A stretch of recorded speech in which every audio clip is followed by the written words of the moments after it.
as we can see, even in the oldest and most developed democracies in Europe, we see an increase in the votes for populist parties. In the older democracies, which are on the green line on the bottom, we see that support for populist parties has more than tripled since the 1990s. In the newer democracies, the sort of post-communist democracies that gained their freedom in 1989, we see that populist support is higher, and it more than doubles over the course of the last 20 to 30 years. So of course, we want to know the causes of this. Why do we observe this alarming rise in support for populist parties? And scholars have focused on the economy and the way in which economic crises and economic shifts make people much more vulnerable, on immigration and the threats to both labor markets and to cultural identities that they pose, and on the international diffusion of populism, on its sponsorship by Russia and other actors.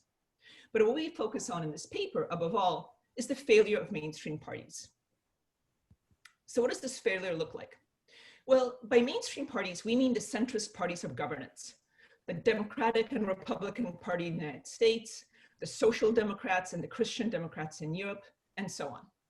And what these parties basically have developed is a perception among the voters of an elite policy consensus, that these parties are basically indistinguishable from each other in their commitment to elite interests, to market solutions, to the desirability of international institutions and forces such as the EU or globalization, and so on.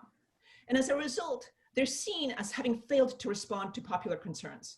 They're basically seen as floating above society and utterly uninterested in the fears and worries of everyday voters. They're basically seen as complacent and indifferent. And as a result of this, populist parties capitalize on this. They point out this consensus. And what they argue is that as a result, mainstream parties don't speak for the people,